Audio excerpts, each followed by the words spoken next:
Hello बच्चों, आप सभी का स्वागत है आपके अपने YouTube channel success will be yours में। और बच्चों, आज की इस क्लास में हम 8th क्लास के सब्जेक्ट विज्ञान के कार्यपत्रक 9 के विषय में अध्ययन करेंगे। और बच्चों, इस कार्यपत्रक का टॉपिक है सूक्ष्म जीव और उसके हानिकारक प्रभाव। बच्चों, आप सभी को याद होगा, पिछली क्लासेस में हमने सूक्ष्म जीवों के बारे में पढ़ा था और हमने जाना था कि सूक्ष्म जीव कितने प्रकार के होते हैं, जैसे जीवाणु, विषाणु, है ना, फंगस। हमने कवक के बारे में पढ़ा था, जीवाणु के विषय में पढ़ा था, विषाणु के विषय में पढ़ा था। ये सारे क्या थे बच्चों? सूक्ष्म जीव, है ना। तो बच्चों, हमने लास्ट क्लास में ये भी जाना था कि सूक्ष्म जीव हमारे जीवन में कितने लाभदायक होते हैं और सूक्ष्म जीवों की वजह से हम बहुत सारे खाने के पदार्थ, बेकरी आइटम्स बना सकते हैं। याद आया बच्चों? तो बच्चों, हमने लास्ट क्लासेस में सूक्ष्म जीवों के बारे में और उनके लाभदायक होने के बारे में हमने पढ़ा था कि हमारे जीवन में किस प्रकार ये लाभदायक होते हैं। लेकिन बच्चों, आज की इस क्लास में हम सूक्ष्म जीवों के हानिकारक प्रभाव के बारे में पढ़ेंगे कि हमारे जीवन में ये कैसे हमें नुकसान पहुंचा सकते हैं। हम इस क्लास में आज पढ़ेंगे, राइट। तो चलिए बच्चों, शुरू करते हैं आज की क्लास। बच्चों, यहाँ पर सबसे पहले सूक्ष्म जीवों के हानिकारक प्रभाव के बारे में आपको बताया हुआ है। और पहला हानिकारक प्रभाव बच्चों क्या होता है कि हमारे खाने को ये खराब कर देते हैं। बच्चों, आपने कई बार घर में देखा होगा, ब्रेड पर या फिर रोटी के ऊपर फंगस लग जाती है। उसके ऊपर एक तरह से आपने देखा होगा कुछ हरे रंग की या फिर ग्रे कलर की फंगस लग जाती है। तो फंगस क्या होता है बच्चों? ये सूक्ष्म जीवों का एक प्रकार है जो कि हमारे खाने को खराब कर देता है, राइट। इसी तरह बच्चों, जलाशयों में आपने देखा होगा, तालाबों में कई बार हरे रंग की आपने काई देखी होगी। देखो बच्चों, हरे रंग की काई, है ना। जब ये काई बहुत ज़्यादा हो जाती है जलाशयों में, तो क्या करती है, उस जल के अंदर उपस्थित जो ऑक्सीजन गैस होती है, क्योंकि जल में भी ऑक्सीजन घुली हुई होती है, तो ये फंगस, ये शैवाल, जिसकी हम शैवाल की बात कर रहे हैं, ये शैवाल क्या करती है, पानी की ऑक्सीजन को यूज़ कर लेती है और पानी की ऑक्सीजन हो जाती है कम। तो पानी में जो रहने वाले जीव जंतु हैं जैसे मछली, उनको ऑक्सीजन नहीं मिल पाती और क्या होता है बच्चों, बिना ऑक्सीजन के वो मछली और जलीय जीव मर जाते हैं। तो बच्चों, जलाशयों का विनाश हो जाता है इस तरह से, क्योंकि उस जलाशय में रहने वाले जो जीव जंतु हैं वो मरना शुरू हो जाते हैं जब ये शैवाल ज़्यादा हो जाते हैं किसी भी तालाब में, राइट। इसी तरह बच्चों, हमने ये जान लिया कि कैसे सूक्ष्म जीव हमारे खाने को ख़राब करते हैं और जलाशयों को बर्बाद करते हैं। अब हम बात करेंगे बच्चों अगले हानिकारक प्रभाव की, और वो क्या है, मानव और जंतुओं में बीमारी। बच्चों, मलेरिया, टीबी, टाइफाइड, बहुत सारी बीमारियां ऐसी हैं जो कि हमें सूक्ष्म जीवों की वजह से होती हैं, है ना। तो बच्चों, सूक्ष्म जीव हमारे लिए बहुत ज़्यादा खतरनाक और हानिकारक होते हैं, क्योंकि ये इसकी वजह से हम बीमार पड़ सकते हैं, है ना। और बच्चों, सूक्ष्म जीवों के हानिकारक प्रभाव, अगला प्रभाव हम जानेंगे क्या होता है।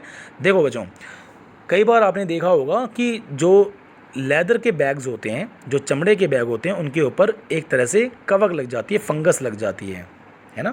जैसे ये देखिए, बैग के ऊपर यहाँ पर आप देखोगे बच्चों, फंगस लगी हुई है, कपड़ों के ऊपर फंगस लग जाती है, कागज़ के ऊपर फंगस लग जाती है। तो बच्चों, ये फंगस जब लग जाती है, ये कवक लग जाती है इन पे, तो इससे ये बैग, कपड़े, ये पेपर्स, ये कागज़, ये ख़राब हो जाते हैं बच्चों, ठीक है।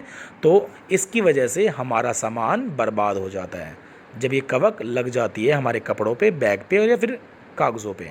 तो बच्चों, ये हमारे जीवन को ऐसे बुरी तरह से प्रभावित कर देते हैं, है ना। हमारे सारे सामान को बर्बाद कर दिया ना उन्होंने, तो बच्चों हमारे लिए खतरनाक हैं और हमारे लिए हानिकारक हैं।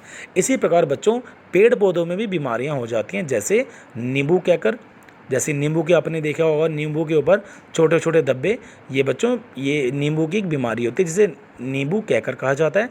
और गेहूं में बच्चों, गेहूं की रस्ट लग जाती है, जिससे गेहूं सड़ना शुरू हो जाता है। तो बच्चों, पेड़ पौधों में भी बीमारियां करने के लिए ये सूक्ष्म जीव ही जिम्मेदार होते हैं, है ना। तो बच्चों, अब तक हमने सूक्ष्म जीवों के बहुत उपयोगी और लाभदायक गुणों के बारे में हमने जाना था। हमने उपयोगी सूक्ष्म जीवों और उनके औषधीय व अन्य उपयोगी के बारे में हमने पहले पढ़ा हुआ था, लेकिन आज हमने इन सूक्ष्म जीवों के हानिकारक प्रभाव के विषय में पढ़ा है है ना। तो बच्चों इनके अलावा बहुत सारे सूक्ष्म जीव हमारे जीवन के लिए बहुत प्रकार से हानिकारक होते हैं, जैसा कि ऊपर दिखाया गया है। तो कुछ सूक्ष्म जीव मनुष्य, जंतुओं तथा पौधों में संचरणीय रोग उत्पन्न करते हैं। बच्चों संचरणीय रोग क्या होते हैं? जो एक आदमी से दूसरे आदमी तक फैल जाते हैं रोग, उन्हें कहा जाता है संचरणीय रोग। तो बच्चों सूक्ष्म जीवों के द्वारा इस तरह के संचरणीय रोग मनुष्यों में, पेड़ पौधों में और जंतुओं में हो जाते हैं।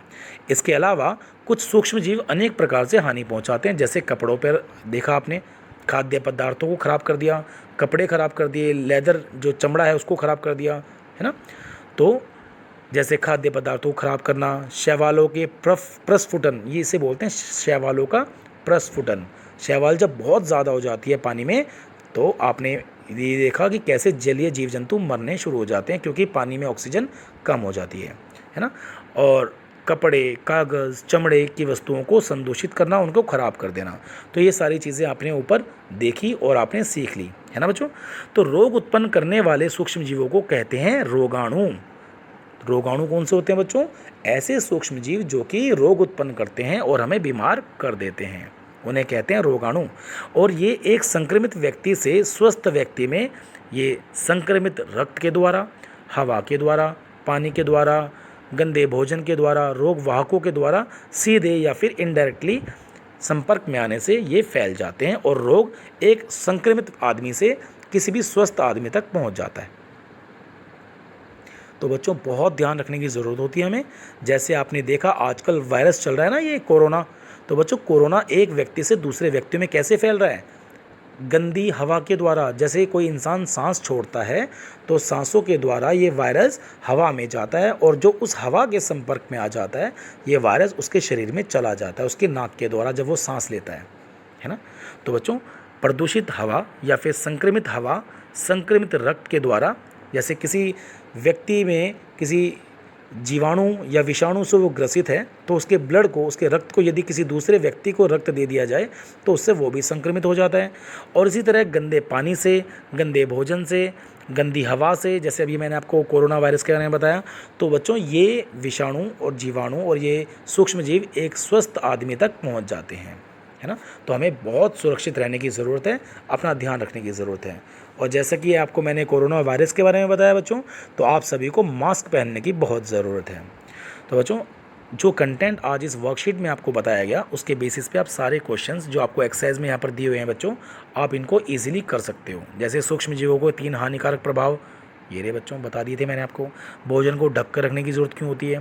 क्योंकि यदि भोजन को खुला छोड़ दिया जाए तो जो सूक्ष्म जीव होते हैं वो उस खाने को ख़राब कर सकते हैं, और जब कोई व्यक्ति उस खाने को खाएगा तो वो बीमार हो जाएगा, है ना। और रोगाणु किन्हें कहते हैं? ये भी मैंने आपको बताया कि रोग उत्पन्न करने वाले सूक्ष्म जीव रोगाणु कहलाते हैं। संक्रमित व्यक्ति से स्वस्थ व्यक्ति तक कैसे पहुँचते हैं? संक्रमित रक्त के द्वारा, हवा के द्वारा, पानी, भोजन के द्वारा, रोग वाहकों द्वारा, है ना। और सूक्ष्म जीवों से होने वाली 2 बीमारियाँ ये रही बच्चों, मलेरिया, टीबी, टाइफाइड, है ना। तो ये सारी बीमारियाँ इसमें बताई गई हैं बच्चों। बहुत इजी कंसेप्ट है, बस ज़रूरत थी थोड़ा ध्यान देने की। तो बच्चों बहुत बहुत शुक्रिया आपका, बहुत बहुत थैंक यू जो आपने अपना कीमती और वैल्यूबल वक्त दिया इस वीडियो को देखने में और इस कंटेंट को समझने में। और बच्चों जिस प्रकार आप हमेशा से मेहनत करते आए हो मेरी वीडियोज़ को देख के, मैं आशा करता हूँ कि आप ऐसे ही आपने आज के कंटेंट को देखा और समझने का आपने प्रयास किया होगा। So thank you very much मेरे बच्चों।